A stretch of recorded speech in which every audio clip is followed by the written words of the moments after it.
Why is this terrible hand trap seeing a ton of play in competitive Yu-Gi-Oh? Ghost Sister and Spooky Dogwood was released back in Dark Neostorm in 2019, and for pretty much its entire existence it's been viewed as a meme, but now all of a sudden it's seeing a high amount of competitive play and success. But why is that? Well, to answer that question, we have to take a look at the brief history of Dogwood and its relevance in the game today. But I'll also explain why almost every single deck should be using Dogwood as a card in their side deck and what matchups you want to use it for. So leave a like on the video if you're excited, subscribe for more amazing Yu-Gi-Oh content, but here's why Ghost Sister and Spooky Dogwood is an amazing Yu-Gi-Oh card. Dogwood's effect is relatively simple. During either player's turn except in the end phase, as a quick effect you can discard this card and apply this effect this turn. Each time your opponent special summons an effect monster during the main phase or battle phase, you gain life points equal to the attack of that monster. If you did not gain life points by this effect, your life points are halved during the end phase. And that's all it does. Now the reason the card's been seen as a joke for the last 5 or so years is twofold. Firstly, the only advantage it gives you is increasing your life points, and that's really it. In earlier Yu-Gi-Oh, when the game was a lot slower, life points were a lot more important. They allowed you to be patient and wait for the opportune moment to counter your opponent.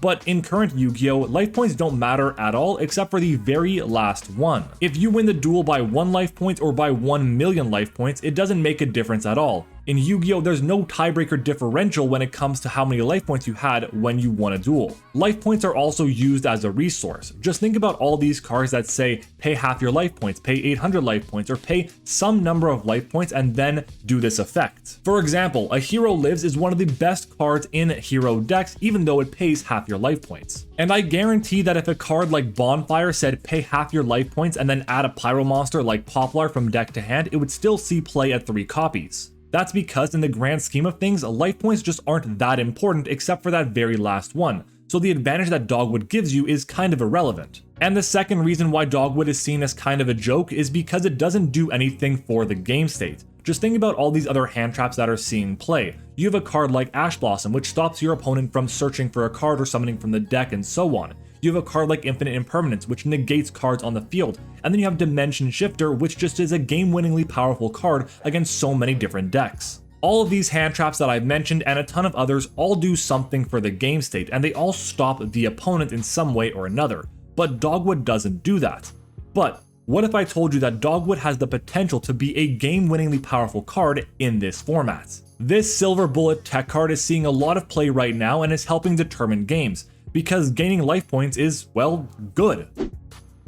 If you're new to competitive Yu-Gi-Oh, you may not know what the time rules are, but they're pretty simple. Basically, every single round has a 45-minute timer. If at the end of those 45 minutes you can't determine a winner, then you go into what's called end of match procedures. That's going to be simply that the phase continues as it would normally do, but as soon as the phase ends, then you determine a winner based on who has the most amount of life points. If you have a tie in life points, then that game becomes a draw. This means if you're in main phase and time is called, then you can't go to battle phase to declare an attack. It also means if you went second over here and your opponent's been comboing off for their entire turn, there's a chance that time gets called before you have the opportunity to even play a card. So historically, this is where Ghost Sister and Spooky Dogwood would see play competitively, especially in Game 3 as you're getting closer and closer to time being called in the round. If you know you're going second and you're not going to have the opportunity to really play cards, go through your combo, and actually go to battle phase and attack your opponents, then Dogwood is a great way to try and steal games. As your opponent's comboing off, if they activate a card that has an effect to special summon a monster, you chain the Dogwood and then you gain your life points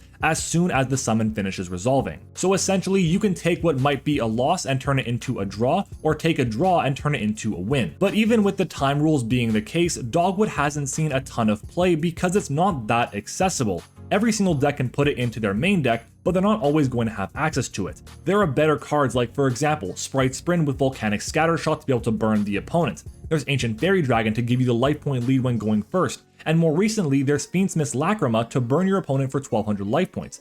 The reason why all these cards are so popular and really amazing time cards is because they're all accessible through the extra deck at any point in time. You actually have to draw into Ghost Sister and Spooky Dogwood, which isn't always going to happen, but is still seeing a lot of play even though all these options still exist. The advantage that Dogwood gives you in time is nice, but it's not the reason why you're playing Ghost Sister and Spooky Dogwood in Yu-Gi-Oh today. FTKs, or first turn kills, are littered over the history of Yu-Gi-Oh! From Magical Scientist FTK to Frog FTK to the newest FTK being Gimmick Puppet. Each of these 3 FTKs wins the game by a traditional means by reducing your life points to 0 before you get the opportunity to do anything. And with the Gimmick Puppet FTK being incredibly popular, consistent, and able to play through a ton of different hand traps, you have to find a way to be able to survive to get to your turn to be able to win a game. So giving yourself a life point boost to just get over that 8,000 threshold could be really impactful and give you an opportunity you wouldn't otherwise have. Having Dogwood in your side deck, especially with Gimmick Puppet in the format, gives you additional chances to not just auto lose against that matchup when you're going second. And considering that right now we have one of the best going second decks of all time in Tenpai Dragon Legal, a lot of people are deciding to go second right now, meaning you're basically giving your opponent the chance to FTK you before you can do anything else. So Dogwood is great when you're going second, but even better if you're playing a going second based deck. If you're a Tenpai Dragon player, I highly recommend playing Go Sister and Spooky Dogwood specifically for Gimmick Puppet. Now, there are other options that can help deal with the FTK, for example, Dimension Shifter and Droll and Lockbird are both great options, but the more options you have available to you, the higher your chances are of seeing one of those silver bullet cards to beat that strategy. And speaking of other hand traps, a lot of players have also decided to incorporate copies of Fantastical Dragon Phantasme into their side deck. Sure, the card has a nice effect to give you a body on the field and give you ways to negate targeting, but the reason why it would be seeing play is because it lets you refresh your hand and dig for a card like Go Sister and Spooky Dogwood to survive the FTK. Now, Phantasme only can summon itself out if your opponent summons a Link monster, and that's really important because Gimmick Puppet does summon out a Link monster one time as part of their combo. So if you can summon out the Phantasme, you're going to be able to draw 2 more cards and put 1 card back into your deck, and if you can draw 2 more cards deeper into your deck to draw into Dogwood, it gives you a higher likelihood of finding that card and surviving. Opening a random 3 of in a 40 card deck with your 5 card hand is about a 33% chance of happening. But if you draw 2 additional cards, it increases that 33% chance to a 45% chance, which could be the difference between winning and losing. And many decks are also deciding to play the new Mulcharmy Pirellia, which allows you to draw cards based on the number of times your opponent normal or special summons from the hand. And the Gimmick Puppet combo, the standard 1 to FTK, usually summons at least 3 times from the hand. So digging 3 additional cards deeper into your deck increases the chance of finding that 1 3 of card from a 33% chance to just under a 50% chance. Basically, the Gimmick Puppet FTK is terrifying and demands respect, so playing a card like Ghost Sister and Spooky Dogwood to help counter that is one of the reasons why it's seeing play. But Dogwood is also incredibly good in another matchup as well. Tenpai Dragon is one of the top 3 or so best decks in Yu-Gi-Oh! The only 2 decks that I believe have a guaranteed case of being better than Tenpai Dragon right now are Fiendsmith Yubel and Fiendsmith Snake-Eye. Tenpai has the representation for it to be respected, but the success levels for it to be feared. Tenpai Dragon can easily inflict over 20,000 damage in a single turn, which means it can OTK through Pot of Prosperity. But to do that, they have to special summon a lot, and when they special summon, they're summoning out a lot of big monsters, which means if Dogwood is active, you're going to be gaining thousands and thousands of life points. So if you have a couple of bodies already on the field that can soak up attacks, even if your opponent summons out a massive 6,000 attack Trident Dragon that can attack 3 times, there's a good chance you can still survive.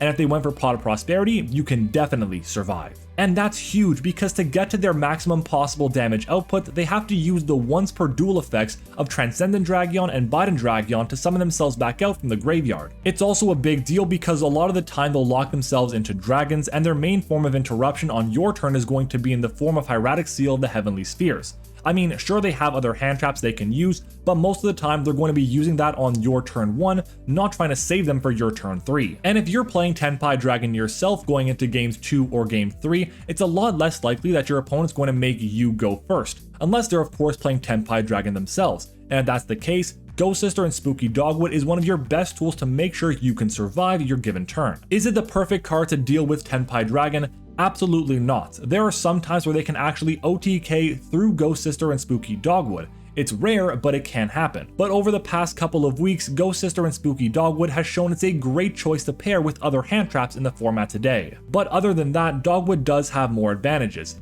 For example, a lot of decks are drawing a ton of cards nowadays, so if you don't draw Dogwood in your opening hand, you can thin your deck out and then go for a card like Wanted to draw a card, and you may draw into that copy of Dogwood that you really needed. Pot of Prosperity is still a great card in Yu-Gi-Oh! Today, and we've already talked about the math of going from a 5-card hand to a 7 or 8-card hand and finding that one specific card. But if you go Pot of Prosperity for 6, the odds of you finding that Spooky Dogwood that you really need to survive have gone up significantly. And also, Go Sister and Spooky Dogwood discards for cost. It doesn't send to graveyard, which means you can actually use the effect while being under the effects of Dimension Shifter. Look, is Go Sister and Spooky Dogwood the ultimate side deck card? Is it the best hand trap in the format? No, absolutely not. But it has done enough to show that it should see consideration to be played in almost every single side deck in the game today. So this is what I'm going to ask you to do. Let me know down in the comments, are you playing Go Sister and Spooky Dogwood or not? And let me know why you're playing it or why you aren't playing it as well. That way, instead of just having a list of cards and saying, oh, this is why it's here, we actually know why a certain player decided to run Dogwood in their list. If you enjoyed the video and the discussion, or if you learned something new, then make sure to smash the like button, subscribe to the channel if you haven't already. We're on the road to 15,000 subscribers and we can't get there without your help. I want to give a big shout out to my channel members for all their support going above and beyond, and thank you all for watching. I hope you enjoyed it, and I'll see you all next time.